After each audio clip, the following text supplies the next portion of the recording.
they will join. But let me begin. So welcome you all, and thank you so much for accepting our invitation for this second dialogic event, Anti-Caste Ecological Politics. And before I hand over this session to Suraj, there are just few ground rules. Please be muted, the background noise should not disturb speakers while they are speaking.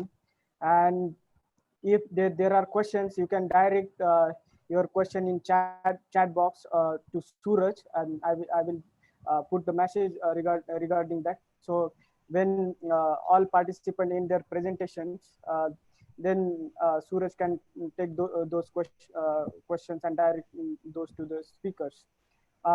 Third thing is that to our speakers, they have 10 minutes. I will keep a track of time because we have in total 1.5 hours to go. So we will try to cover it within that time. So, and if there is a background noise disturbing, there will not be option, but we will have to ask the participant to leave. So with these few ground rules, I hand over this session to Suraj. Thank you. Thank you so much, Prashant, for coordinating the Dialogics series. And welcome everybody. Good morning, good evening, and whatever time zone you are in right now. Good wishes to all of you. Thank you so much for joining us today.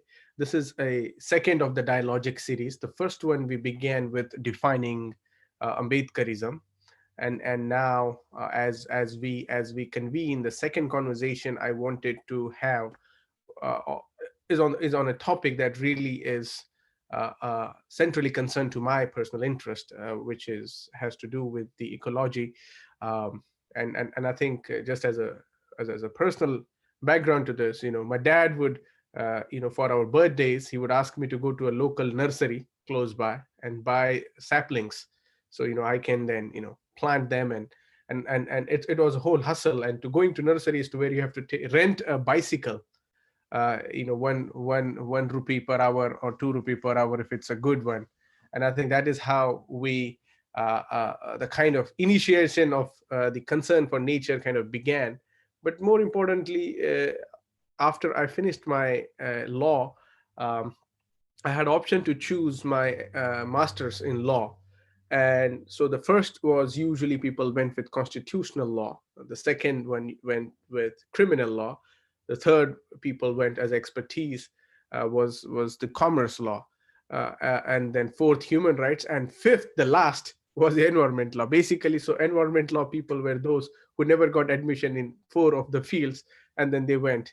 But for me, I've already got an admission of certain marks, but I was still sitting in environment law course. And then I was interviewed, why do you want to do this over this? And then I had told them about very naive answer, which had to do with if we don't take care of nature, then we will have no one else for us to take care of each other. And I think that's kind of it invoked. And this conversation in a way has to do with my own expanding my own knowledge in this field. And I'm sure it's the same with many of you. I am here coming to benefit from the expertise of this stellar panelists who are might in their own right. And I think I'm very grateful to 4 of them, Ambika Aiyadurai, Vidyadhar Atkore, Malini, as well as Mukul Sharma. Thank you for both 4 of you for showing up. I'm gonna briefly try to read your bios within the limited time, and it's difficult job as always. So the format is going to be in a way that each speaker will speak for 10 minutes. They already know what they're going to talk about. As a primer, it's something that has to do with how we can, as an anti-caste movement, look across for creating more solidarities, but also solidarities with your own community and your own self through the ecological perspective, because I think that's what belongs to the communities who have been oppressed for long and who have been one of the oldest surviving discriminated communities who have a specific history that had to do with ecology, but also the patterns that connect us with the rest of the outerior world, which is beyond a human. Ambika is an anthropologist of wildlife conservation with special interest in human-animal relation, based on, and her projects are on wildlife conservation. She has mainly worked with indigenous communities of Arunachal Pradesh in the northeast to understand how local communities perceive nature and how they participate in conservation projects. She's also interested in the issues of equality, justice, and inclusion in wildlife conservation projects. She completed her PhD thesis in anthropology from the very elite National University of Singapore. She has master's degrees in wildlife science from Wildlife Institute of India, Dehradun.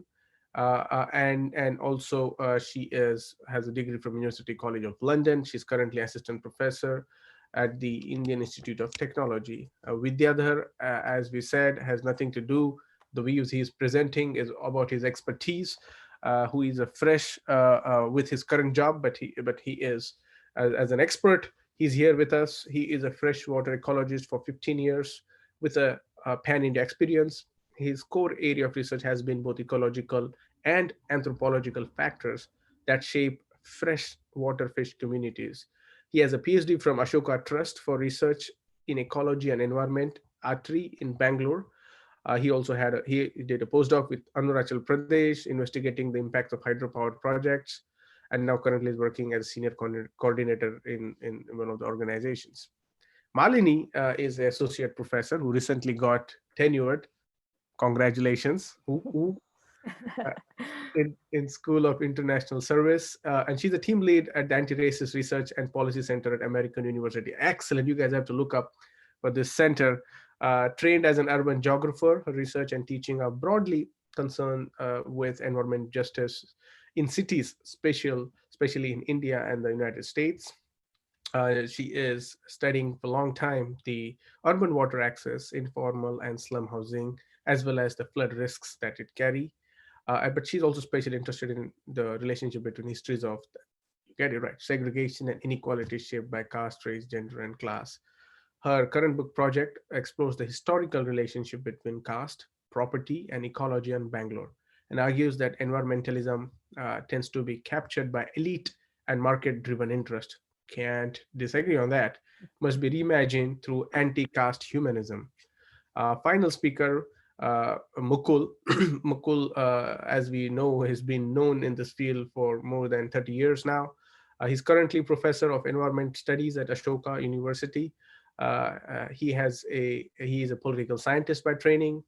Since 1984, he's been doing works on and off with academia, in development sector, as well as in media. He has authored 16 books and booklets in English and Hindi.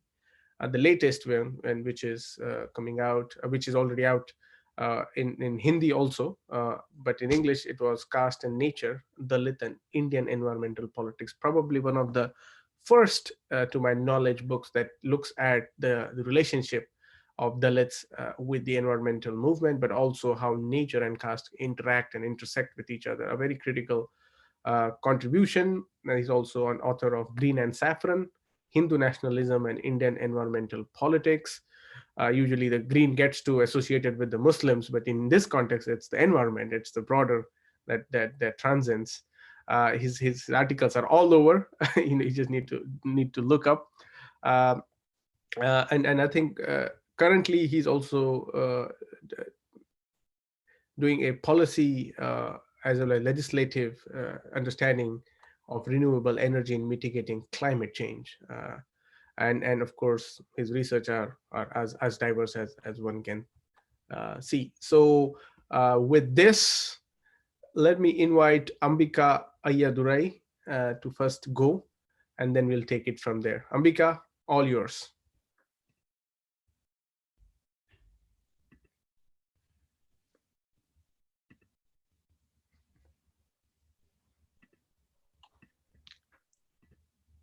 Ambika has to unmute, I think. Okay. Ambika, can you please unmute your mic? Okay. Now, can you hear me? Yeah. Yes. Thank you, Ambika. Thank you, Suraj. And thank you for inviting me to this exciting panel and a very important topic. Personally, I'm very much interested in the issues of caste and nature. As you correctly mentioned, that the link between caste and nature has not been explored very well until Mukul Sharma's book came out. And I was very privileged to review it. And it was a very, it's a very important resource. Anybody who's interested in caste and nature must read that book. And so I'm very glad to be on this panel with other eminent scholars. So one of the questions that comes across is, why should we raise the Dalit voice in the issues of environment? I think one of the criticism is that in the environmental movement, voices of Dalits are not heard. We discuss gender and environment. We discuss tribal rights and environment, poor farmers, poor communities, fisher folk, but hardly there is any voice about Dalit struggles in environmental issues. And the question is, we have to ask that question, why there is a silence around this topic. And and the politics of caste in India in the realm of nature and natural resources have been a blind spot. This is from Mukul Sharma's, I'm quoting him here. And I would like to highlight the answers to these questions is, we will talk about why their voices are not been raised. But before that, what is the stake of Dalits? What happens to them when there is an environmental degradation? So according to a very interesting report by, it's a very interesting report on impact of climate change on life and livelihood of Dalits. It's an exploratory study from disaster risk reduction lens. And I would like to, anyone who wants to, it's an important report and it's a very rare report to see what happens to Dalit, because we talk about climate change, but not from the Dalit lens. And the report is by National Dalit Watch of National Campaign on Dalit Human Rights. And it's a 2013 report where they interviewed, so there are two case studies in this report, one from Assam and one from Karnataka. And the point they're making is that Dalit stakes on environmental are high because their dependence on natural resources for livelihoods, whether in the form of agricultural laborers or in the form of livestock rearers. If there is an environmental degradation, the impact on Dalits are much, much harsher compared to any other community, precisely because of the social status. The social status of some communities or the social location of some communities, the position makes them even more vulnerable because of the adaptive capacity they have. If there is a shock or if there is a stress in the environment, the impact is much, much harsher on the Dalit communities. Of course, there are other marginal communities, especially tribal communities, poor farmers, fisher folk, but the inherent socio-economic vulnerability, because there is a systematic exclusion of some communities, the impact is much, much harsher on Dalit communities. This is something which I want to highlight. So if you look at a diagram, if you draw a triangle, and one tip of the triangle you put caste, the other tip of the triangle you have natural resources, whether it's land, water, forest, anything, and on the other tip of the triangle you have identity. All these three domains are highly linked. You cannot remove these. Caste linkages to natural resources linkages to identity, and of course caste and identity. So the point I'm making is that it is difficult to disengage environment and environmental resources from the ugliness of caste discrimination in India. And that's why talking about environment and their impact of environmental degradation on Dalit communities is very, very important. So from my own, if I can highlight examples from, because I work on wildlife conservation, or if you look at conservation of natural resources broadly, I'm more interested in issues of community participation. Okay, so let me give a brief background of wildlife conservation in India.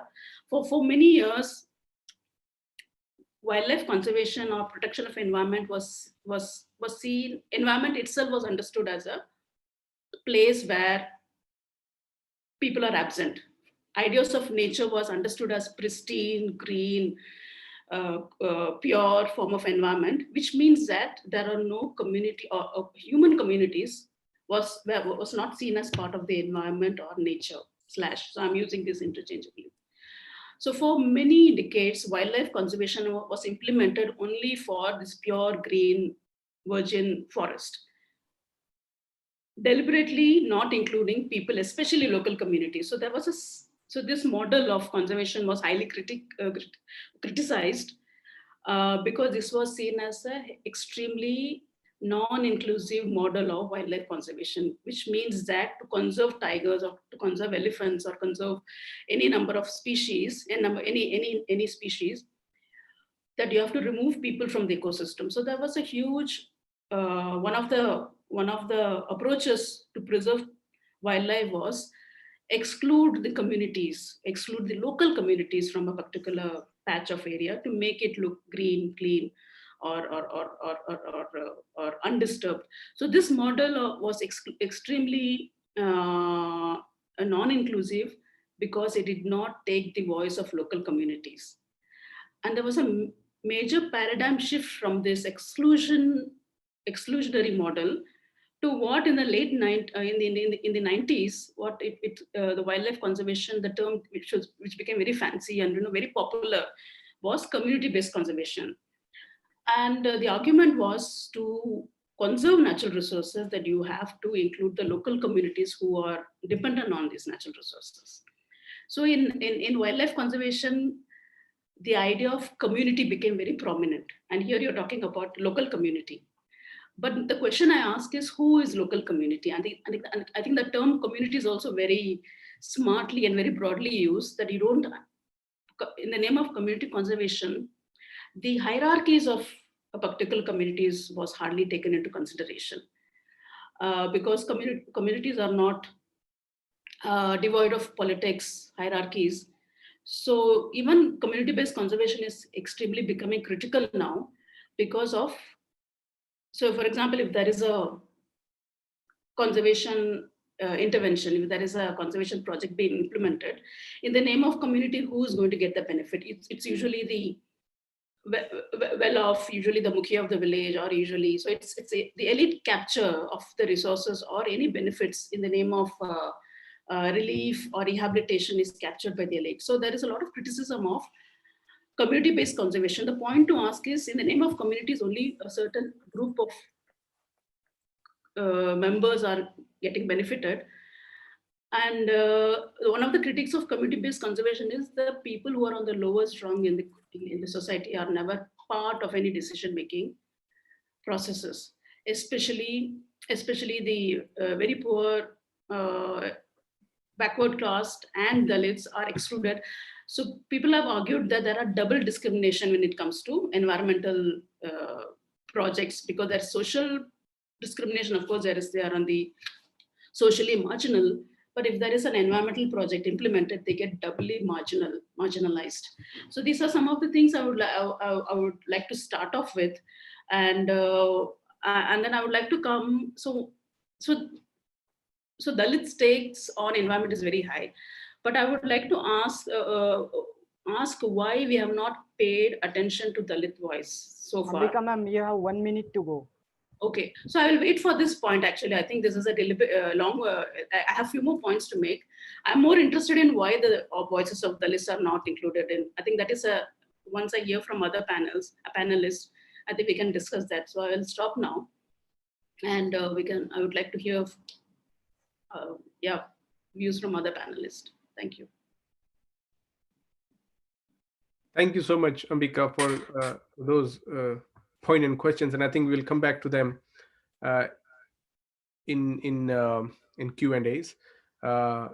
Next is Vidyadhar Atkore. Hi, Suraj, for inviting me for this panel discussion, and it is extremely honored to be here. What Ambika had just talked about, the exclusion of Dalit and marginalized communities in environmental and wildlife conservation is 100% true. My experience in this comes mostly from the wildlife training.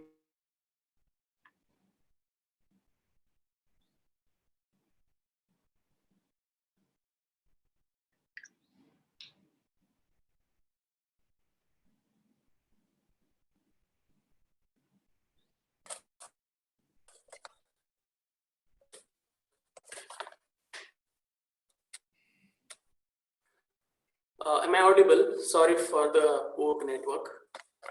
Yes. Now you are, Vidya. Continue, no problem. Okay. Sorry.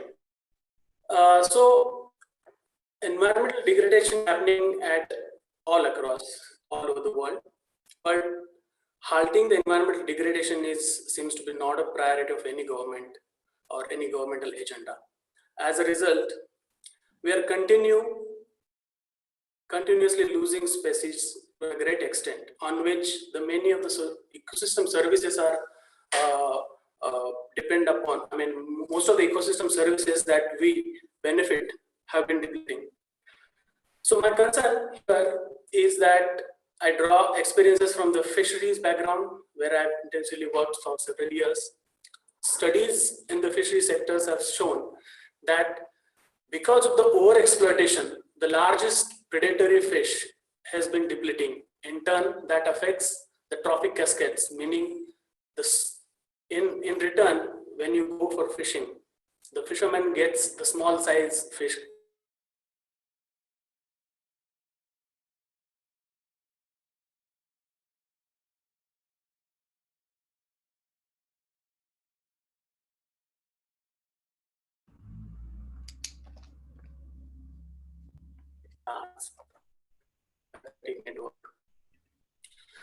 So the large paradigm in the fisheries sector is that unsustainable fishing practices are the major cause of exploitation.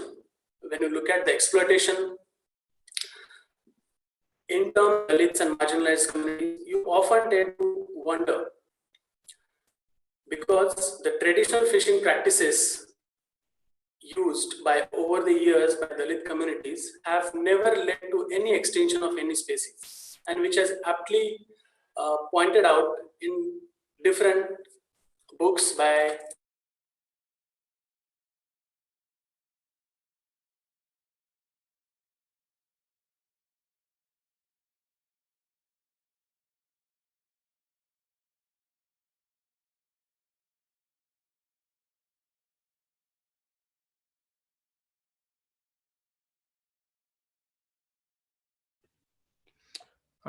Vidya, there is a good suggestion that has come.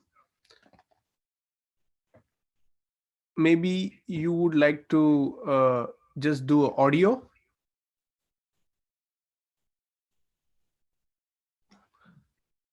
I think you are muted. I need to unmute you. All right. Thanks, Suraj. Good. So over the years, experience tells that none of the marginalized or Dalit fishing communities or fisher folks have led to any major cause of species extinction, which is a very important point to note down, because they don't follow any unsustainable practices. What we have or what we know about is commercial fishing practices often operated by the mighty people in the communities, and the exploitation is very much led by them, which is never highlighted or least highlighted. So Dalits socio-political movements, I think, should definitely take into account of these nuances and try to empower the communities in different fashions. First, we need to consolidate the movement by having a good leader. At present, Dalit communities don't seems to have a very good leader who can envision them to lead their life in a so certain rights like fishing rights or the, let's say, forest produce extraction have often been not properly dealt by the communities, or they have been the access is often restricted by the institutions, by the government. So our environmental policies in that sense need to address the interests of Dalits or marginalized communities, because the lives and livelihoods are totally dependent upon them. The science is increasingly become more knowledgeable, and the fruits of newer technologies and practices that should reach the lower section of the society, that is something that Dalit movement can take a lead and highlight these points. Because sound knowledge or sound science should be basis of environmental policy making, and we should capture that and invest into the science and technology field. We should also encourage collaboration across strata that only brings the more effective and durable conservation. But the conservation success is something dicey.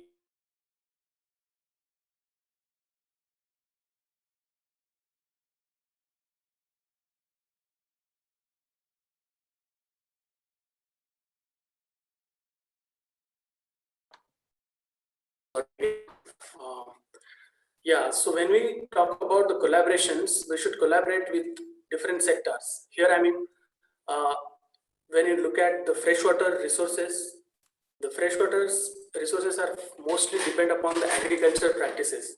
And if we, so the agriculture practices needs to be collaborated. I mean, the farmer needs to collaborate effectively with the food companies, the state government, and together they can reduce the water footprint. In turn, it can boost the farm income. I think for time being, I can stop here, Suraj. Thank you so much, Vidya. Now, may I please invite Malini Ranganathan? Thank you so much, Suraj and Prashant, for organizing this, for inviting us here, and hello and Jai Bhim to everyone. I would like to focus on 4 main points and bring in some of my experience studying environmental politics in urban India over the last 1.5 decades. And also bring in some of my experience in studying environmental justice organizing in the US and some of the lessons this can bring to the table for building solidarities, as Suraj has rightly pointed out. And hopefully I can also start to give some thoughts on Ambika's question. So my first point is that I think there's a real need to identify, expose, and dismantle casteist logics and ideologies that are driving what you might think of as elite or mainstream environmentalism in India. This is really the environmentalism that is exported to the world. It's the environmentalism that first comes to mind. Amita Bhaviskar, a sociologist based in Delhi, has referred to the impulse to rid cities of slums and poverty in an effort to green the environment, in an effort to clean the environment, as bourgeois environmentalism. And I think we can go further and call it a kind of bourgeois Brahminical environmentalism, what Mukul Sharma rightly refers to as eco-casteism. Most of the civil society leaders who have been leading environmental movements in India are caste Hindus, funded by the corporate class or powerful philanthropies. And there's also a nexus between law and this mainstream environmentalism, because the courts have come down very harshly on slums, particularly in the National Capital Region over the last 1.5 decades, really trying to rid Delhi in an effort to green Delhi, for instance. But you also see reverberations of this kind of casteist impulse in other cities, notably in Bangalore and Bombay, which are places that I've been doing fieldwork in. So I think what we need to work on is exposing the elitism of this environmentalism and seizing it back so it becomes a motor force for the annihilation of caste. So that's my first point, is to expose and dismantle this kind of casteist environmentalism. Second, I think it's important to note that the question of ecological justice has in some form or the other always been at the front or the forefront of Dalit, Bahujan and Adivasi political and civil rights movements, but it hasn't necessarily been explicitly recognized as ecological or environmental. If you think of it, the environment as a construct for political and policy action is only really come into being in the last 60 years, right? But even, one of the most iconic acts, the Mahad Satyagraha movement by Dr. Ambedkar, right? Where it was really an act of commoning. You can think about it in ecological terms, right? It was an act of feminist commoning, because he intended to transform the exclusionary and casteist private property of the water tank into a common property resource available to all groups. But we don't often think of the Mahad Satyagraha in terms of an ecological justice act, right? But in many ways, ecology has always been there, rightly, as Vidya and Ambika have talked about. It's these are terms upon which Dalit, Adivasi, Bahujan livelihoods are made. So they're always there, but we just haven't framed it as such. And one really important lesson we can take from the US environmental justice organizing, the history, again, it's that Black, Brown, and indigenous groups have always been at the forefront of organizing for the environment, right? And so even if it hasn't been explicitly termed as such, we should recognize that there's been this presence there. And so the question is then, do we apply this explicit ecological frame, and what strategical use does that have for giving voice to the movement? So that's the second point I want to make. The third point, it's very related to the second point, but for any ecological politics to be genuinely anti-caste, it has to be intersectional. And this is a word that's used a lot in Black feminist and Black radical thought, but I think it makes a lot of sense in this particular case also.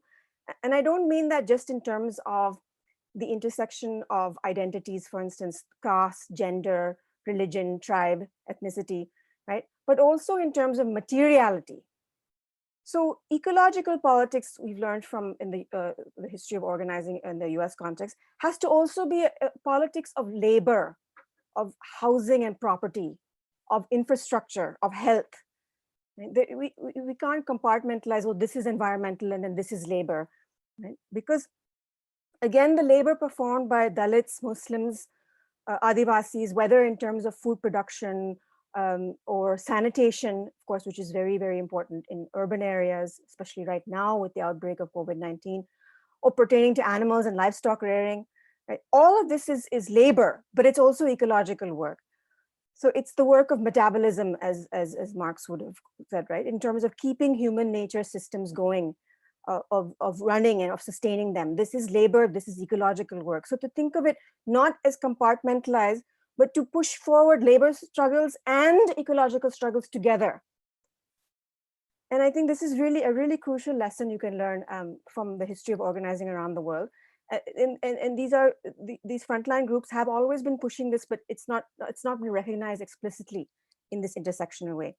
And in my own work, I've shown that, for instance, property law and housing have been very exclusionary and have had ramifications on ecological and environmental outcomes in cities, whether you're talking about flooding or water access or sanitation or poor health outcomes, even sexual violence, right? Because when women need to go out to relieve themselves because of a lack of proper toilet, which is never recognized in caste terms.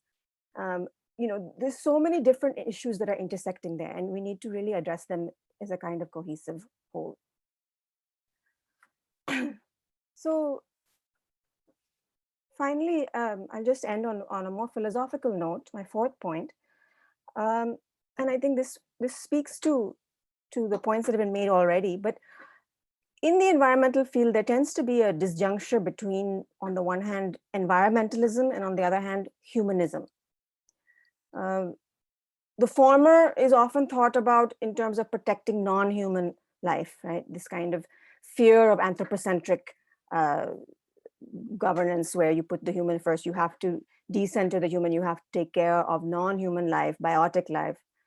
In fact, the human is seen as a sort of an enemy, but it tends to universalize the human as an enemy without looking at the strata of and hierarchies within the category of the human that in fact dehumanizes particular humans. So on the one hand, there's this very mainstream rhetoric that's anti-human in some senses. On the other hand, there's humanism, which really is concerned with human life and dignity. And I really want to guard against this dichotomy of environmentalism on one hand and humanism on the other hand.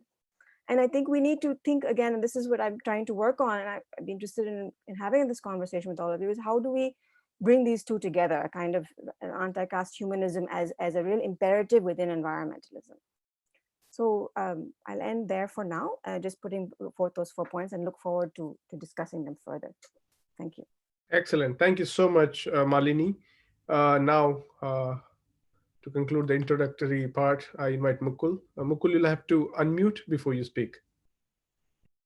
Thanks, Suraj, for organizing the meeting, and Prashant for coordinating the proceedings.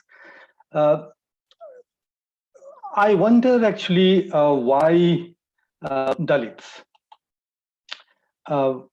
why Dalit movements should pay attention to environmental issues. Of course, we know that we have massive environmental issues and concern in contemporary world. In fact, we wish sometimes that everybody should be working to address them. However, for me, the answer to this question actually goes deeper to understand Dalits and their relationship to the earth. It seems to me that earth is an important locus of Dalit individuality, their identity, carving them as a free working community prior to the bearing of burdens of caste, and thus revealing several instances of their rights and claims. So Dalits have been, I think, craving for life on this earth, to breathe and live freely. In the histories of life on earth, Dalit embraced the interaction of different elements of nature, the evolvement of ecosystem over the years, the free existence of water, lake, river, land, and their freedom to movement across different surfaces, the wide variety of natural ecosystem and species for survival, and the activities and change in nature. Earth is a free space for Dalit. And simultaneously, their earthy existence, their dusty existence, their muddy existence also makes them realize that Earth biosphere is being significantly altered, radically altered, that atmosphere has no definite boundaries, and their future is, I think, tied with multiple terrains, differing from place to place. That's why I think Dalits have a different stake on earth. What I mean here is that Dalits' own dream of a more viable mode of being for themselves on this earth, and the history and existence for the planet Earth merge together.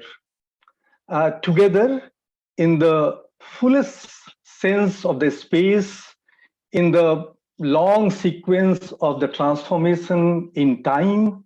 So that's why Dalit should have major stake, should have the need to fight for earth, should have the urge to fight for earth. So this imagining, reimagining earth, claiming, reclaiming by Dalits on earth have been in our history and politics that my many co-panelists, Malini and Ambika, they all have emphasized. Dalit histories and politics have had strong environmental facets, though it is also true that Dalit historiographies have not paid much attention to them. Take, for example, Phule, whose significant emphasis on agriculture, nature, water, and other natural resource-related issues drew inspirations from 19th century concern about the oppressive economic structure and his simultaneous efforts to build a movement of Sudrati Sudras to change the rural landscape. And the many land struggles actually by the landless in agricultural labor in different part of the country actually remained an important part of a struggle against colonial rule, against the subjugation and appropriation of natural resources. Rightly mentioned here by Malini, Ambedkar Mahad struggle was aimed at freeing the water and reclaiming the tank. In this sense, I think rather than looking for conventional environmentalism in typical environmental movement, we should focus more on Dalit political and social traditions to locate their strands of environmentalism.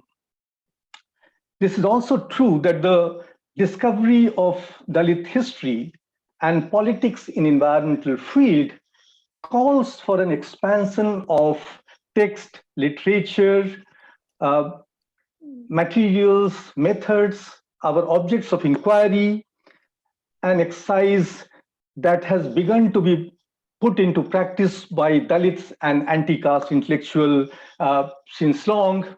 However, we need to work much more in this area.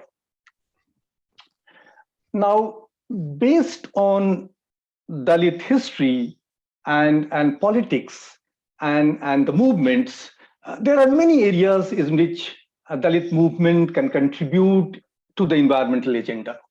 One should deal with this issue at a multiple level. The first and foremost, I think, is being also pointed out here, to counter the dominant recuperative Brahmanism and that strand of environmentalism in modern and now so-called New India, to question the continued dominance and perpetuation of caste-blind environmentalism, and more so the Brahminical environmentalism. And this domination is so pervasive amongst the environmental organizations and movements that unless Dalit social and political movements take it upon themselves, I doubt this is going to be shaken at all by the traditional brand of environmentalism on their own. The second is to focus on Dalit environmental thought. There are different streams, mythological, anecdotal, theoretical, rational, Phule, Periyar, Ambedkar, Nagaraj, many more. And the third is certainly Dalit activism, with its certain core components, such as commons, place, movement, change. And these are, in my opinion, are interconnected themes through which one can look at the different aspect of anti-caste politics as a comprehensive terrain, terrain of ecological contestation, terrain of conceptualization, terrain of activism, and there are certainly issues of access, ownership, rights, and participation in nature. Some of the fundamental themes of environmental and social justice movement in India that can certainly be raised on the forefront. I would also I would also say here, I think I have 2-3 minutes, and so that I don't cross the time. I would also say here that environmental justice movement in India had tried to some extent to address the underlying elitism of environmentalism by addressing the concern, values, and expression of people on the margin. However, there still is a language of commonality and universality, which has continued to capture the ecosphere. So on the part of ecological justice movement, first of all, they must realize the situation of invisible Dalits. They must understand that this invisibility is a sign of upper caste habitat operating in the sphere of secular modernity and citizenship. By exploring different subject formation in relation to environment, focusing on experience, focusing on difference, the ecological justice movement can bring the reading and understanding of caste, nature, and environmentalism together. Ecological justice movement in India must remember that at different times and locations, exploration of interrelationship between gender and nature, race and nature, ethnicity and culture, gender and caste, class and power have opened up new possibilities for environmental politics. So instead of caste blindness, seeing the environment and nature from the prism of caste will certainly enrich our understanding of environmental subjectiveness. My final point that in this trajectory of building alliances, trying to explore the anti-caste ecological politics, environmental justice movement will have to deal with many, many questions. The questions like what will and how will they recognize the environmental legacy of Dalits and anti-caste intellectuals? Where will they fit in? Phule, Ambedkar, will Dashrath Manjhi be remembered as an environmental figure? Will Kabir be invoked in environmental movements? It's not a coincidence that in various environmental initiatives of Dalits, at least in North and Central India, at different point of time, Dalits invoke Kabir for their environmental imagination. Will caste be taken as an important category? Will existing environmental movement be active and aware of the importance of caste as a defining category for the environmental politics? So a couple of questions that can be raised within the environmental justice movement to go forward about this building alliance. Thank you. Excellent. Thanks for that power-packed talk, four of you. I've gathered, I'm getting many questions, but also I have my own questions. But to just give a brief summary as a wrap-up is as a beginning of our Q&A session is, I think Ambika really took us through the wildlife conservation, and I think this first of all, I am personally very privileged to sit across 4 scholars who study 4 different areas and yet bring them on the same stage to have a conversation about anti-caste ecological politics is itself, I think, a new dimension for us to look at this contemporary politics. Then, Vidya talks about the predatory fishing, especially in his aquatic research, where the communities who entirely rely on those natural resources like fish and other aquatic economies are actually overtaken. And it will be a very good question to see, especially the coolies, what we call the fishermen of Bombay and all, their communities, and as well as the control of that specific sea area or the fishing area by certain companies, and how it kind of creates a huge gulf. But what I think Vidya was also emphasizing was about the policy that needs to pay so crucial attention to the experiences of Dalits and other marginalized communities who actually make environmentalism in India. And I think that's a similar line of thought. Thank you, Malini. When you invoked Mahad Satyagraha, I think I was reading, I think either somebody's work where I was like, this is actually ecological, justice movement where the ecological movement had not to go too far. Chipko Andolan and all is fine. But again, it comes from a very certain caste, class framework of, hugging the trees, and kind of, self-immolating as if you will, before you harm the nature.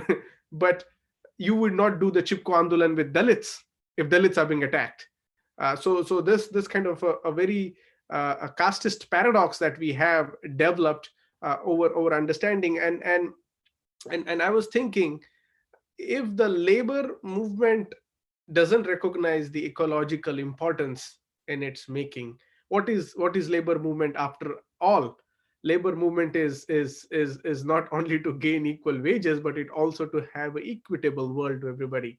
And that equitable world doesn't only relate to factories or industries or the farm work, but it goes beyond. And I think I want us, especially the Dalit community, to establish this relationship with the broader contours of their existence that they apply. And I think my hypothesis is that their ancestors have been worshipping. If you go in the private practices, I know Mukul has done some work there, but especially within the Dalit communities, their gods and goddesses have a very central focus in how we define environment. And I think that's why the common thread that is coming out of this conversation is about the environmentalism and redefining it in the Indian context, to bring more hybridity, to bring more organic sense of a lived reality than a settled fact, as this is what environmentalism is, and this is how we need to tackle. And I think this intervention of a Dalit discourse really brings us new understandings of how we tackle. And I really also would like to thank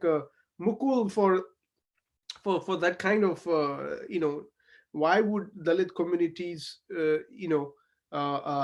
need to pay attention. And I think one important thing my interest is the Dalit community's investment is very much right now rooted in two things.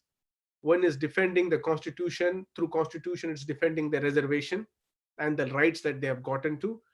Second is very much rooted in stopping atrocities or fighting atrocities. And this kind of falls into the broader framework of social and political movement. But I think they have not gone beyond that. Unfortunately, I don't see any political movement of Dalits have any progressive stand. Maybe I've not paid attention to, but any quote unquote mainstream Dalit political leadership is even educated about these issues. And I think they really need to be. I'm not sure if they will reject this, but this is how it sustains. And I think we need to make that argument. And I think one of the reasons of convening this panel is also for the audience and members of the community to pay attention to how environmentalism is central to our existence. It's not the elite alienated concept of some Greenpeace or some Bachao Andolan run by some Brahmins. And that's where it kind of creates. That's what communist movement has done. That's what every other Brahmin-led organization has done, is to take away the communities that should be active participant in this. And finally, I appreciate, Mukul, your point of the legacy of Dalits and most importantly the environmental thought of Dalits. I think that's very precise. And I think one of the hints I can get is through the literature of how the and I think one of the ways I would invite you to help us understand is how then, and it's a hazardous guess, or not even guess, let's hazard ourselves to try to formulate in 5 minutes maybe for the audience, how then should we look at environmentalism through Dalit lens. But Dalit lens doesn't mean confining to Dalits only. Dalit sense is looking through the ground up approach. It's not one community only. Help us understand, maybe formulate a workable definition for people, and through this maybe tell the rest of the world why this focus is so important for us. So maybe Ambika, do you want to begin, or either way, through your own experiences of wildlife, or however you want to bring that out?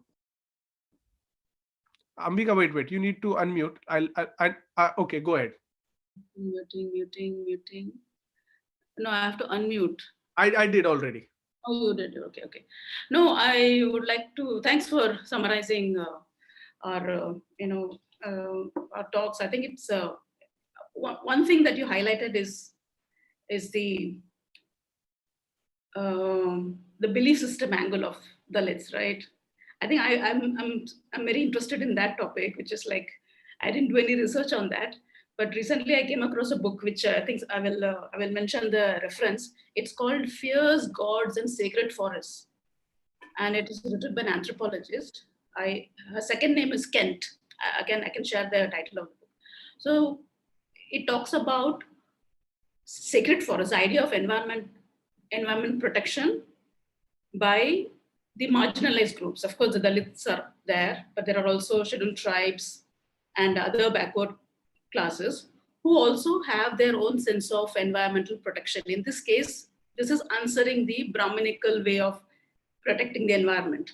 So these examples come from rural Tamil Nadu, where there are communities who have protected patches of forest. And there are very interesting studies. Recently, I reviewed a paper which talks about the underwater water storage and mapping these sacred forests.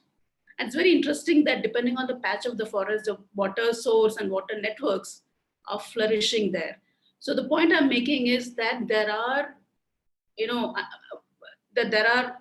local belief systems which also practice caring for the environment. But these local belief systems are also stigmatized because there are animal ritual sacrifices in this, That's right. in the forest, which are seen as barbaric. And so there is also a deliberate movement to delegitimate these local belief systems by calling it backward practices or barbaric practices. And so what is happening is, of course, there is acknowledgement of the sacred groves, but acknowledgement of the communities who take care of this forests or sacred groves are not given that importance. Or the other way of framing is that instead of calling it Dalit traditional environmental practices, they are called as community-based conservation. So in the name of community, we sort of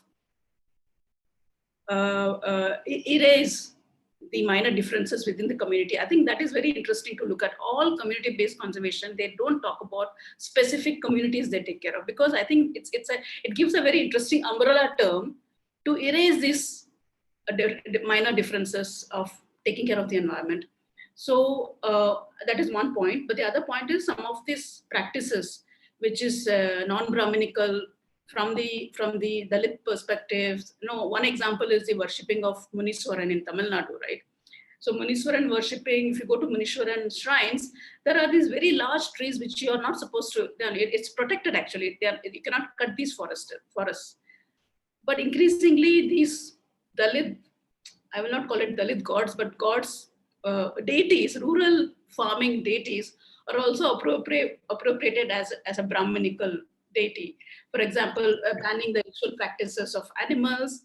And so Muniandi becomes Munishwaran because Munishwaran sounds Brahminical. Yeah. So there is a interesting, so what is happening is Dalit environmental practices are appropriated by these mainstream environmental groups and calling it community-based conservation or in the name of traditional ecological knowledge, but not giving the due credit to people who have maintained that.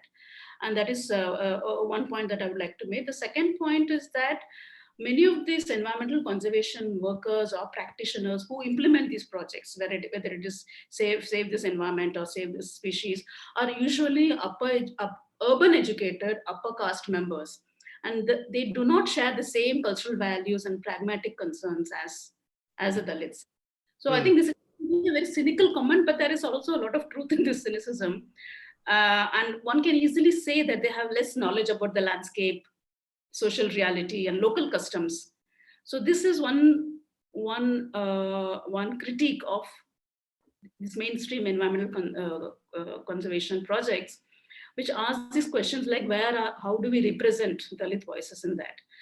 But then another question is to ask us if the conservation workers are Dalits, are we able to do a better environmental project or not? So I would like to critique that also, just by bringing in Dalit leaders to environmental project? Are we really, because I think there are issues in that which Vidyadhar also highlighted, but then but still the point remains why we have been so silent, why we have not paid attention to Dalit voices. I think these are very disturbing questions, because if we include Dalit voices, we have to question the traditional caste hierarchical systems. Right. Unless we question that, unless we dismantle or disconnect the social relations and structures of power embedded in Indian caste society, we cannot include Dalit voices. And that is something we will, there are examples which demonstrates that conservation workers or wildlife conservation or environmental conservation, they don't want to go into these questions, because you cannot implement environmental policies without addressing the friction within the communities. Every villages, every places have this friction between those who have access to natural resources and those who do not have access to natural resources. We are not solving that, but how can you talk about save trees and save environment without addressing these? And Mukul and Malini and Vidyadhar, they've already highlighted this point about how some of these projects are highly Brahminical. I think in Mukul's book, he talks about this example from the model village, I'm forgetting the name, Anna Hazare's model village, where in the name of environment, certain Brahminical ways of living are imposed on poor communities. For example, meat eating is bad. To become good environmentalists, you have to become good vegetarians. So giving up meat. So there are important, what I'm trying to say is there are a lot of things a lot of examples to demonstrate that unless you're addressing the caste discrimination and access to natural resources across different castes, you cannot talk about environmental. I think these are disturbing questions which environmental activists are not able to address. So thank you, Ambika. And I think, so it almost sounds like a vegetarian environmentalism that has been brought forward. To kind of take that question further to Vidya, one of the things you're talking about, it's highly Brahminical, and it's also in a way esoteric or it is made sacrilege for other communities not to enter. Vidyadhar, would you like to, in addition to describing environmentalism through your aquatic work, can you also maybe help us tell, or because you both have went to the Dehradun elite school of wildlife, how is like Dalit situation there? Because I'm thinking, if I have to change a syllabus of thinking of environmental policy, I need more Dalit students so they can educate me, right? And the whole elite understanding of environmentalism as if telling there is an external enemy, which is a capitalist, it is true. But then what Ambika is saying is there are also local tensions that are very, very, local based, which not necessarily perhaps come into the focus of larger focus. So maybe could you take on that, Vidya, please? Yeah, thanks, Suraj. I think it's once you get into the Dehradun, I was constantly grappling with the kind of surroundings that I had, and it took a substantial time for me to come out with that fear. But fortunately, friends and colleagues came from all over, and they really helped me, boost my confidence and feel hope. So in that sense, during that time, I didn't thought about how to even reach out to the Dalit leaders or Dalit icons to help take some policy level changes or any issues in that way. So, but my experience with that is limited.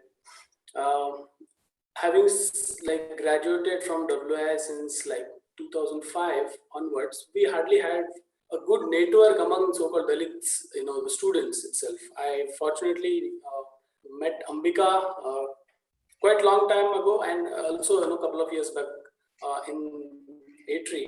But then the discussion about discussing such highly dense topics was not there at all. Other point I wanted to highlight is that the knowledge, the rich traditional knowledge that many the marginalized communities or Dalits on the ground they carry is always get masked or never get encouraged in some sense. One of my field assistants in Karnataka, he had a rich traditional medicinal knowledge, and he used to cure many people who used to come to his door by giving a medicine on snake bites. In return, he used to give, he didn't, used to get any money, or he used to offer his service very freely. And he continuously is doing that. But the appreciation from the village or appreciation from the community was not happened. Like, it was disturbing to see. And he continues to offer his service.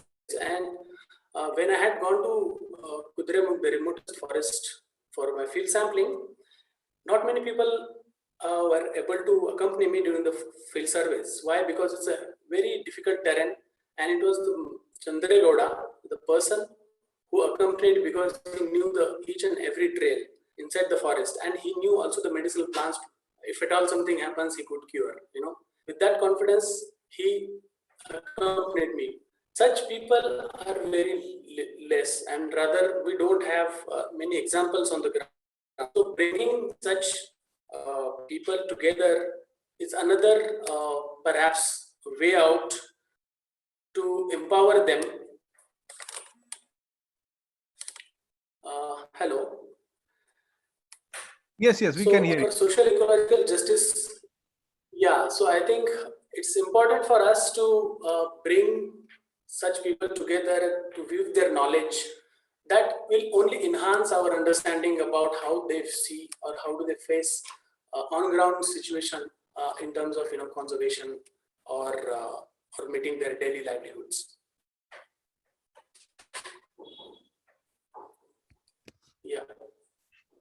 Thank you, Vidya, for sharing that personal anecdote, as well as I almost sense in your, Ambika's, and the other panelists' tone is that there is a need for a Dalit kind of inclusion, not only as a policy inclusion, but also pedagogical inclusion in the way we frame knowledge and as well as we shape policies. To that question, Malini, usually the social work, for example, course takes students for 1 month of poverty experience. And then they spend some time in slums or villages and feel what poverty is like, and then they write thesis. Similarly, in the environment field, what Vidya is also suggesting is, like, there are so many people who are in these communities, who have more wider knowledge. Perhaps it is not written in English, but they have certain different discourses. So first, also help us understand through your own political understanding of how environmentalism should be framed, or how will you describe it through a subaltern lens? And the second question is to very much taking from your project of space, the land, how then that land intersect in defining environmentalism? Yeah, thank you, Suraj, and thank you for the excellent questions as well from the panelists. I can tell that everyone who's come here has come with some really serious thoughts on this. So I really appreciate it. I want to come back by way of answering your question on environmentalism thought anew. I want to come back to your question on labor, Suraj, because this is such an important point. And I really want to think about how to make those connections more explicit. Mukul talked about this green-blue alliance, green being eco, blue being Dalit, but you can also think about a red-green-blue alliance, for instance, linking with labor, because red tends to be a metaphor for left politics and labor. I thought it was very interesting that Chandrasekhar Azad Ravan launched his party in a place called Safai Village in Delhi and in Noida. And Safai Village is a place for Safai Karamchari, for the sanitation workers. And so clearly there's the question of labor has always been front and center for Dalit politics. but how to make it more explicitly connect with ecological politics. So when I teach my environmental justice class in the US, where I start with looking at anti-racist movements in the US and then broaden out globally, I don't start with the 1980s, which is when the environmental justice movement is thought to have started, nor do I start with the 1970s, which is when the Clean Air Act and the Clean Water Act were instituted. But I start much earlier with the civil rights movement and the fact that the day before he was shot dead, Dr. Martin Luther King was campaigning and striking with sanitation workers in Memphis, Tennessee. This again is a very important ecological act to recognize the work of sanitation workers. In India, we must completely abolish manual scavenging.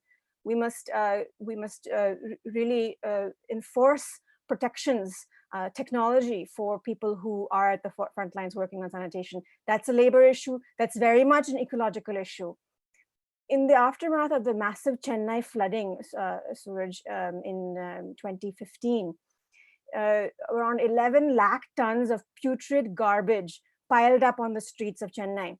And then this becomes a triple whammy for Dalit groups, because not only are they called in to clean up that trash, but they're often not able to receive kind of relief, tarpaulins, medicine, aid, food.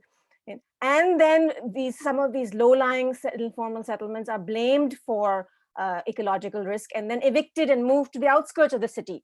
So again, here we see a real intertwining of labor issues, of ecological issues, of issues that we are going to face more and more in the future, such as climate change variability and climate change vulnerability. And so I think one way to explicitly recognize the articulation between labor and environment is to start framing labor movements, labor actions also in ecological terms. And this, again, such a red, blue, green alliance in India, it's by no means easy or straightforward. As we can see, there has been fractious politics between left groups and Dalit groups on university campuses in India. But I think this is a kind of a need of the hour, because empirically and materially, it's already happening, right? The people who are working at the forefronts are experiencing these ecological harm. They also are the ones who are first responders for ecological devastation. And so without the labor of these groups, we are going to be even more at greater risk of future climate change vulnerability. So I really think this is something that we have to think on, and I think this should be the first of many conversations about such an alliance. And then on the question of thinking knowledge, epistemology anew, I've written a suggestion in the side box as well of some indigenous epistemologies from Native Americans that think about land as pedagogy, really that we have to center our relations with the land. Historically, we have to think about the different ways in which we come to know our relationship with land. And here I want to give the example of a journalist collective in Bangalore called Slum Jagatu. And the head of that is Isaac Arul Selva, who has been working for many years as an activist on spatial and land rights. And he tells the stories of urban change through the perspective of Dalits and Adivasis who have experienced change in land tenure from the early 1900s because of their ancestors to the contemporary period, talking about how tenure has changed, how land has increasingly been enclosed and shut out of the common access and public access in urban areas as well, how lakes and wetlands have been transformed into commodified property, much to the ecological detriment of the city. And so telling stories through Dalit standpoint epistemology, not relying on, let's say, just purely law, because we all know that land law is one thing, but the reality and lived experience of land is quite another thing. But to tell that history through a grounded epistemology of land, and here I think there's much to learn from indigenous literature in North America and South America as well. And I've put one reference there in the sidebar. So again, I'm bringing to light both a concrete example of a group that's doing this, but also thinking more from the standpoint of epistemology and pedagogy. How do we center land relations in our struggles for ecological justice?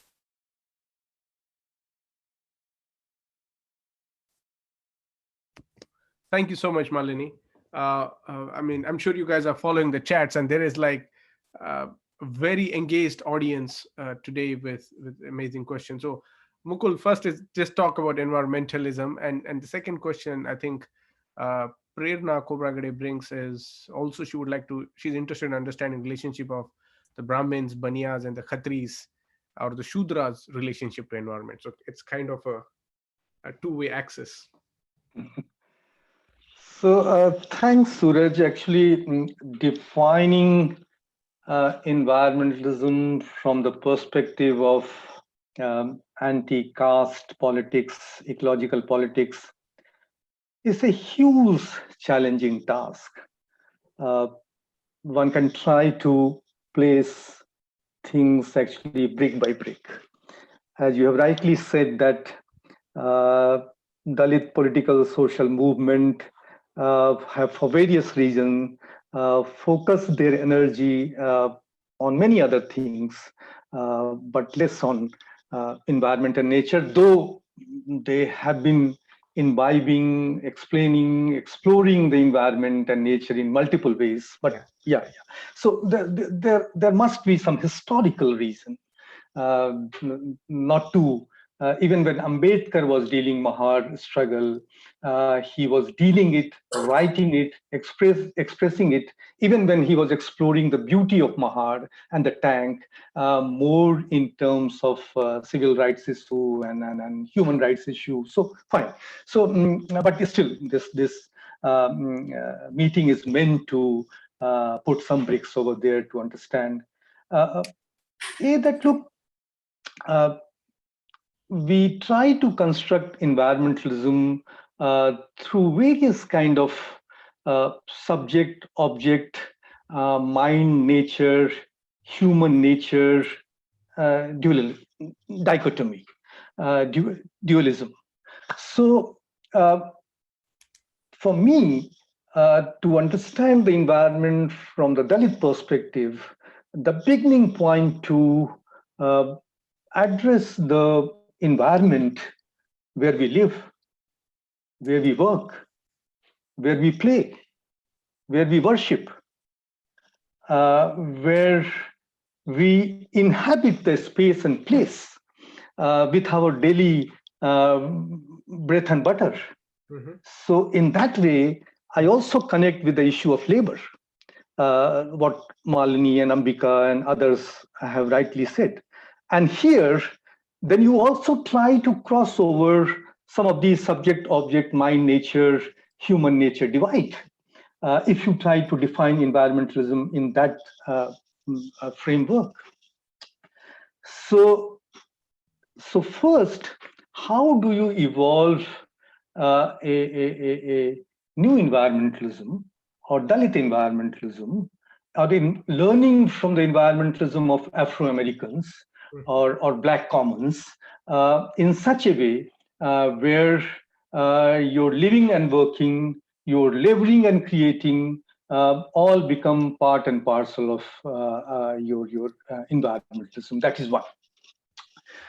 Second thing, connecting with the issue of labor and related issue, then the issue of the creativity, the agency, the autonomy that you apply on different elements of nature, either through your labor or through your song or through your sacred groves. Ambika was giving a very, very valid example of the book of Elijah Kant, the study of sacred groves in Tamil Nadu, where Dalits have been trying to claim, reclaim, question the issue of sacredness.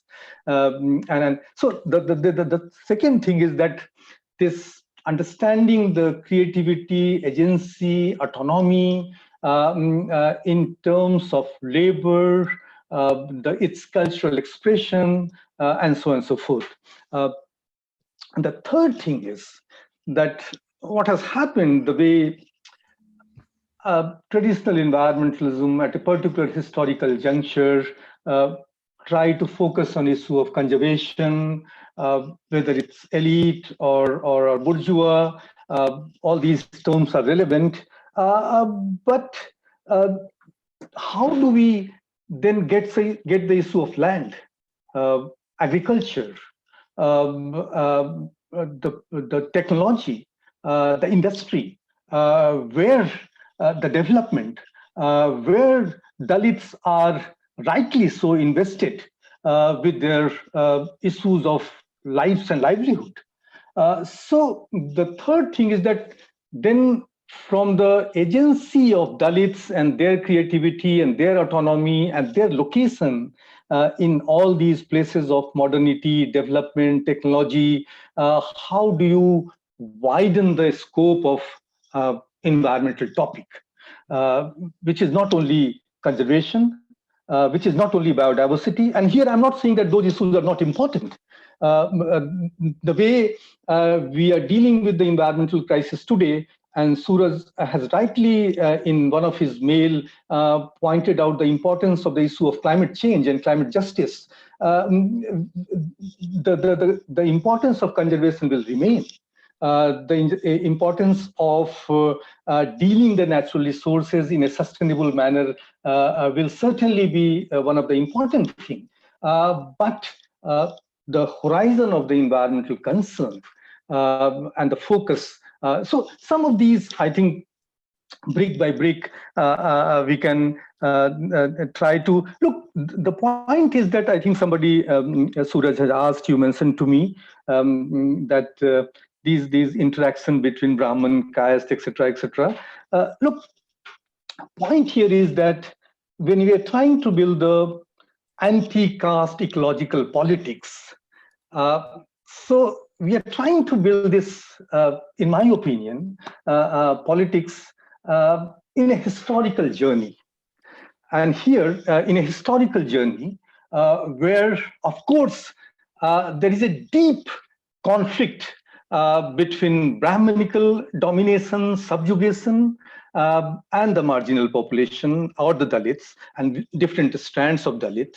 But there has been a ontological things also going, that there has been many interaction between the so-called Brahmanical environmentalism, the issue of labor, the issue of land and agriculture. So when you try to understand Dalit environmentalism in the current context, you need to see these conflict and compromises, these intersections at different historical time with different historical result.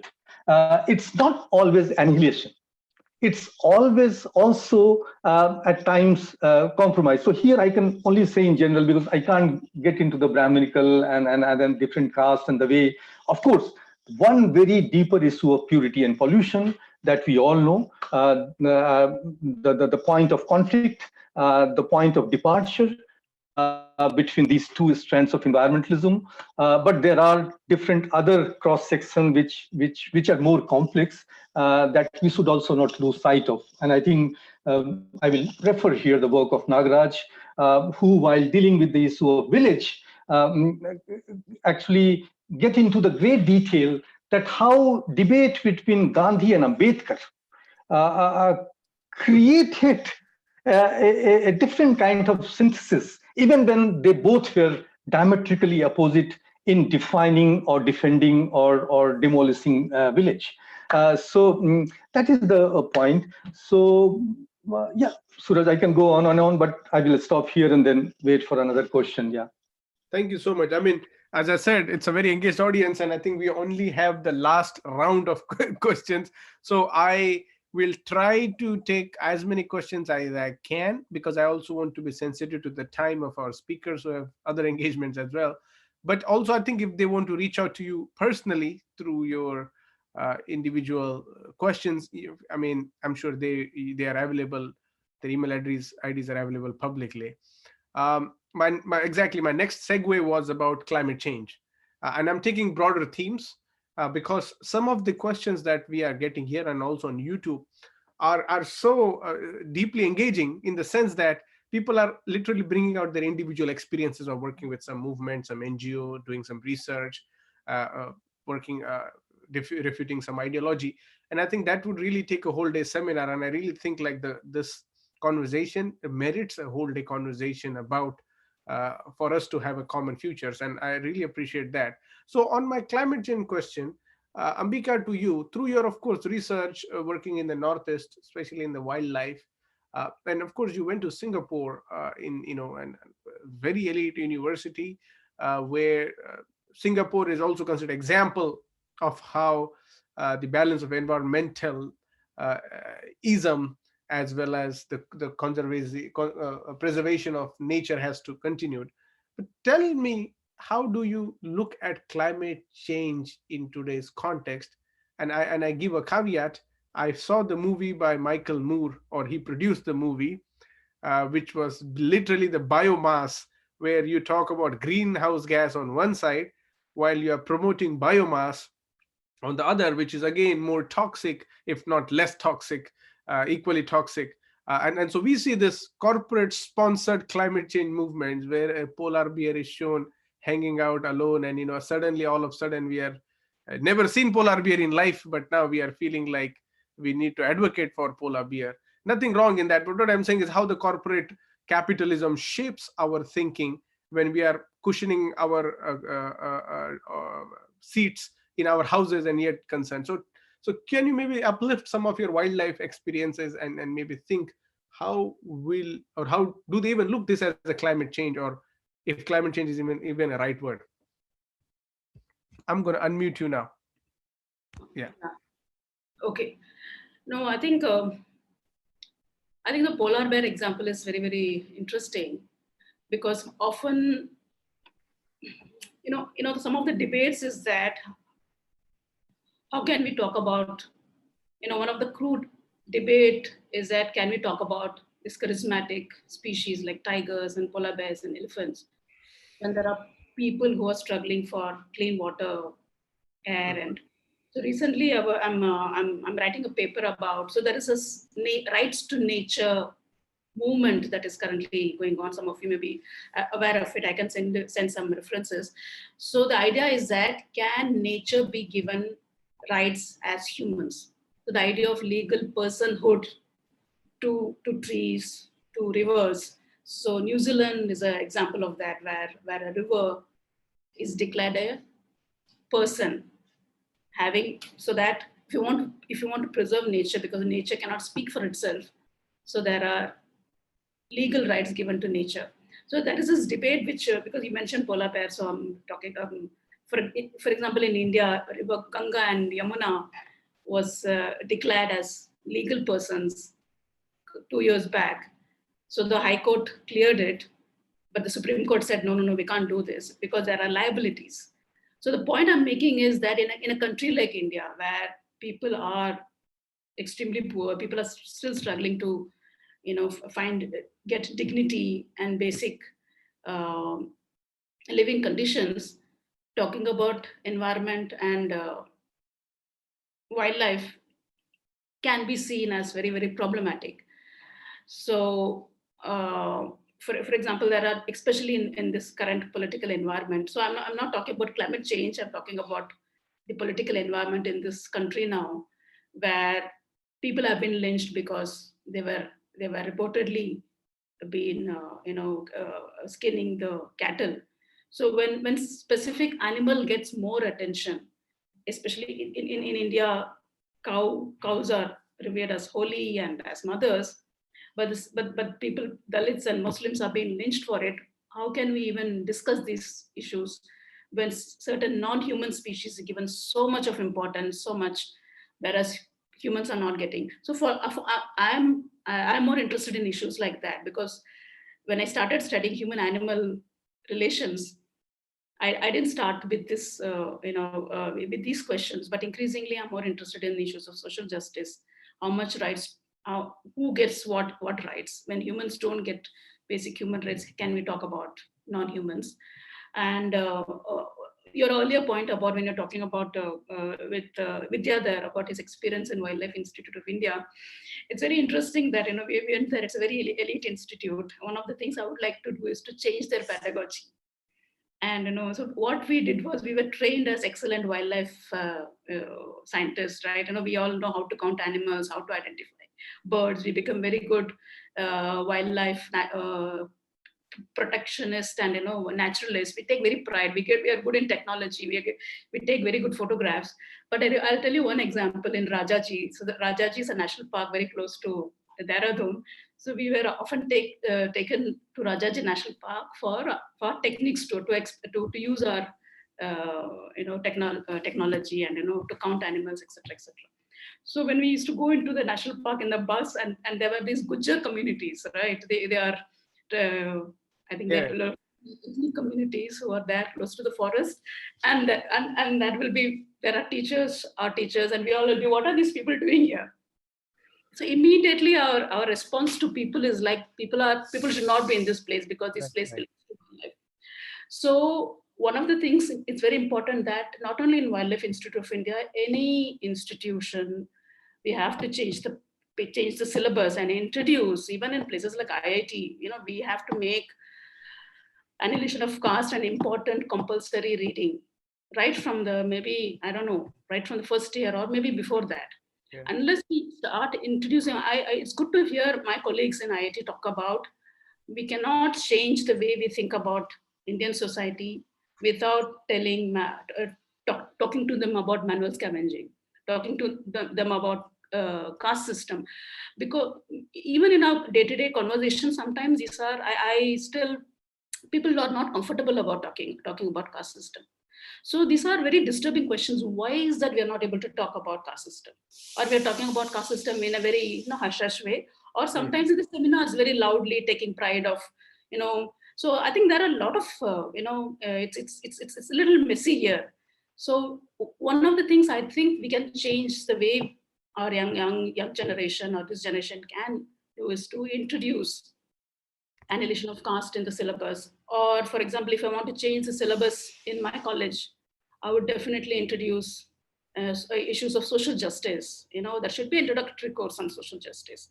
If you're talking about wildlife, you cannot talk about wildlife in isolation, right? There is a term called, Page West talks about eco-fetishism, that you're only talking about ecology or as a non-human entity, or extremely obsessing about a particular species, that we have to save a particular species, disconnecting its relations with the society. I think the societal disconnect is very, very, especially in very elite institutions, because people go for this training program for 4 years in colleges, cracking JEE and then coming to IIT. I think there is a lot to be done we can actually do with it, especially people who are in the education sector. And as teachers, as scholars, we can do a lot by just starting talking about caste system. In my class, I invited a scholar who is a poet, and he's a Dalit, and he has written a book called Vultures, and it's a very, I think I will share that poem. So, and I invited him in the class, and that class was a life-changing experience for students, because they have not heard from a Dalit scholar's perspective. So I think we can do a lot by having these discussions, reading Ambedkar, and changing the way we teach our children. So I don't know, I didn't answer your climate change question, but there are other things which I thought I should highlight. Thank you so much, Ambika. Vidya, you are an aquatic guy with, of course, an experience in biodiversity. What I'm liking thus far about this conversation is, it's not like hiding itself under the guise of inaudible jargons or incomprehensible terminologies that would take away the juice out of this. So I really appreciate you all for keeping that tenor. So Vidya, would you please help us understand the climate change and what the hell is going on that front, if at all it concerns your area of research in the way you see it? Yeah, certainly it does, Suraj. The climate change, I mean, it's a long phenomena, but one needs an empirical data for a long time. And unfortunately, in India, we don't have that luxury to collect data on that matter. One small examples I'd like to give here. While I was working in Arunachal Pradesh on looking at the impacts of dam on native fish communities, I was very keen to get the data on stream discharge from the dam authorities, which means that you should have the rainfall, the long series, time series data on rainfall, as well as discharge data or stream flow data maintained by the dam authorities for several years. That would help to derive a simple relationship between flow and fish. It's like the flow ecology and fish relationship, which would definitely give a concrete insights on, what are the fish communities are getting affected by the changing water level or changing the stream level, stream flow data. So that information never came through. So I had to rely on only the data I collected on the fish communities. In light of the climate change, definitely the temperature regime seems to change, to a certain degree. Even if a change in 1 to 2 degrees, we've seen that the migration, the longest migratory fish, seems to get knocked off because of the change in temperature. They need a particular ambient temperature to which they find spawning grounds to lay their eggs. In effect, what happens? Our rivers are no longer free flowing. You have dams at every kilometers. We've lost hilsa fish, which is a very primary food source for the Bengali communities. Similarly, in Godavari River, the hilsa fish used to be a prime delicacy for the Bhoi communities in Nanded. Perhaps you would know. They are no longer getting that fish. So changing temperature regime, in effect, alter the sensitive, fragile environment of the aquatic environment. So in that sense, you would get a very less fish catch in your cast net. So in that sense, your livelihood is really dependent. I mean, it gets affected. Yeah. Thank you. Malini, next, yeah. I'll speak again to the effects of climate change on urban areas. I think it's becoming increasingly apparent that because urban areas have a lot of impervious surface, that is, surfaces that cannot drain water, for instance, footpaths and paved roads, because of problems of drainage, of density, and other types of infrastructural challenges, urban areas are likely to experience some severe impacts of climate change going forward. My research explicitly on climate change has looked at the northeast and southeast portions of Washington, D.C., which is a majority African-American and some of the lowest income in the country, to show that to understand this question of climate change and urban areas, you really have to look at the kind of underlying vulnerabilities that people are already facing. For instance, lack of transportation. Many people don't have personal vehicles. You have to look at what now in this COVID-19 scenario people have been calling underlying conditions, although that's a bit of a problematic phrase, but it's basically this notion that people who already have health challenges because of structural racism in the United States are actually facing this COVID-19 pandemic much more severely, right? Areas with predominantly African-American, Latinx, and indigenous zip codes are really experiencing this pandemic disproportionately. So I think that's a very important lesson for the context of South Asia and urban South Asia throughout the cities there, which are becoming some mega cities in the world, is to not think and homogenize the effects of climate change, and not to use this discourse in a hegemonic way to make excuses for punitive and authoritarian state policies like evicting slums or greening or putting in new technological fixes that actually don't improve people's lives. So on the one hand, we have to guard against climate change becoming this hegemonic discourse that justifies any type of intervention. On the other hand, we really have to look very carefully at the disproportionate impacts of climate change on particular groups, as I think the recognition has been starting to happen in many cities of the US. So I think I want to leave people with that thought. And also, again, here, I think there's some really good opportunity to try to forge those alliances that we've been talking about all along. In the US, there's this thing called the Green New Deal, which tries to bring together labor interests and climate change mitigating interests, through alternative technologies, non-fossil fuel emitting technologies. Fossil fuel mining, uranium mining, and other types really, and nuclear mining also very much affect Adivasi and tribal groups. So there's an opportunity to actually try to combat the disastrous effects of extractive mining, together with combating some of the effects of climate change. Although again, this has to be thought through carefully, and it's not by any means obvious. But I think there are some opportunities here to forge these alliances. Beautiful, beautiful. Mukul next. Quite quickly, Suraj, because time is ticking, so we all must be seeing the watch. Look, regarding the issue of climate change, climate justice, of course, again, it's such a challenge for Dalit social political movement to develop their articulation on this very, very relevant issue. Co-panelists have rightly mentioned about various impact through their studies and experiences. A couple of Dalit civil society organizations, Ambika has rightly mentioned about that study, have started working in this area. But having said this, Dalit organizations, social and political movements have to go very far and long to develop their articulation, understanding on issue of climate justice and climate change. Impact, fine. The impact on poor, impact on gender, impact on different section of marginal population.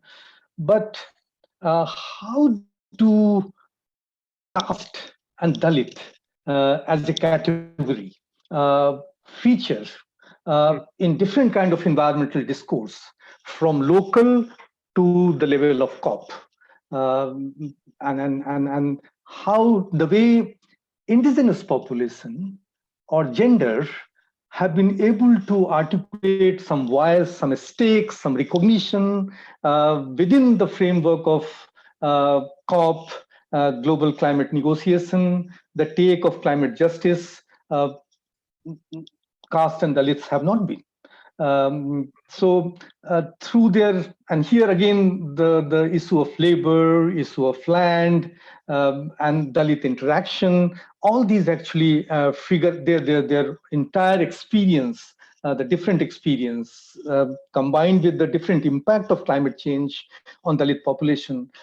So a long way to go, must be done. To begin with, I would say that we should try to focus on developing caste and Dalit as an important category to be included in the various discourse on climate change and climate justice within the ecological justice movement in all over the world, including India.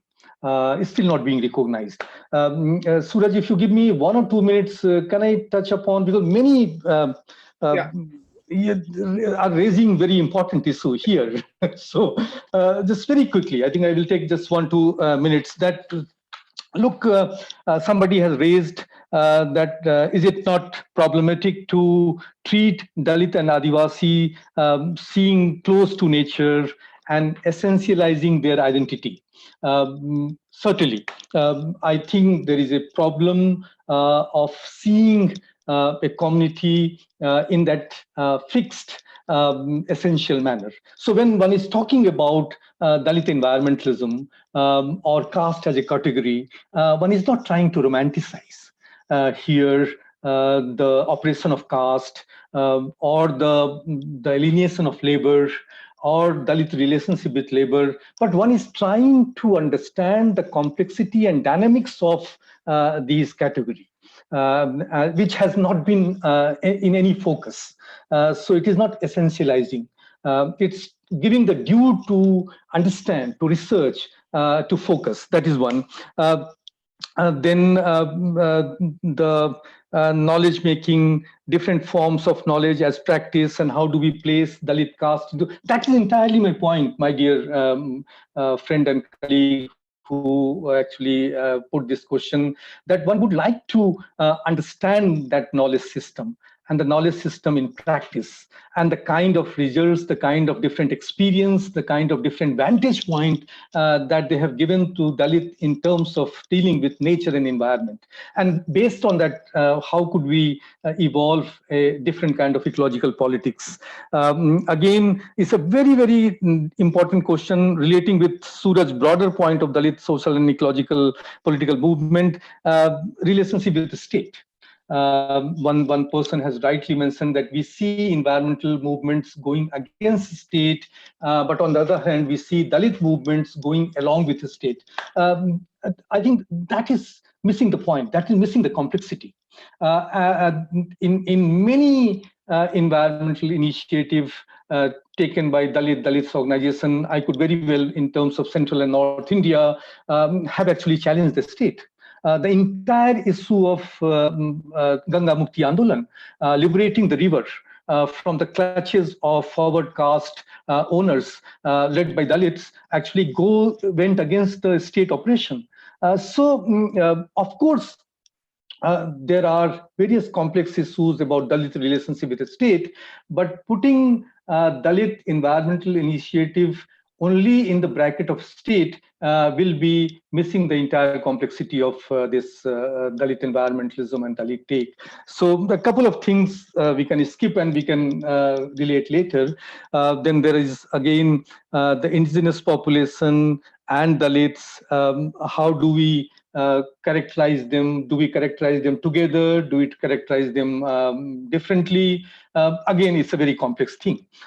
Look here, indigenous population lived with natural resources. Here we are talking about a population who was deprived from any kind of access to natural resources except labor. So certainly there will be difference. There will be common point about the cultural treasure, about the folk tradition, but in terms of access, ownership, purity, pollution, there will be vast difference. So communally, but at the same time, they are separate categories, and they both should be dealt in that complex manner. Thanks, Suraj. Over to you. Thank you so much, everybody, for tuning in, for staying with us very loyally from start to the end. I really appreciate, just as a show of hands, or if you all want to say thank you by doing a non-audible clap. I'm open to that. Thank you for also doing this, and also thank you to our great panelists. Ambika, you and Vidya's story would also, I hope, my personal intention is that many Dalit students who are aspiring for a career could also consider Wildlife Institute as one of the options, because it's also a great field. And I think students from that background, Dalit, Adivasi, and other marginalized backgrounds, take this new pedagogy and responsibility on them and venture into a new field. And I hope they'll get mentors in you and Vidya and others. And thank you, Mukul, and thank you, Malini. We enjoyed this. I personally got very much benefited. Thank you very much. My notes are filled. And if anybody wants to reach out to the panelists, their email IDs are open. Feel free to reach out to them. Thank you so much, Suraj and Prashant. And keep the good work going on. Love you all. Thanks, Suraj. Okay, thanks, bye. Thanks Prashant. Thanks for everybody. Thank you, everyone. Yeah. Thanks, everyone. Thanks. Scenario and phenomenon to the 1970s. Yeah, The ecology movement led by Savarnas, parents.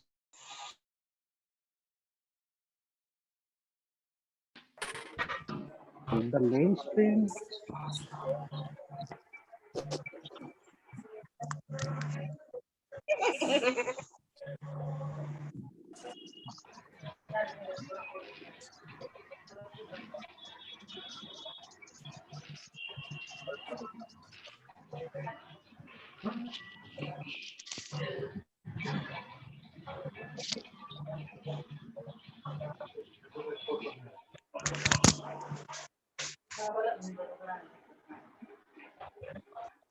Thank you, thank you, thank you.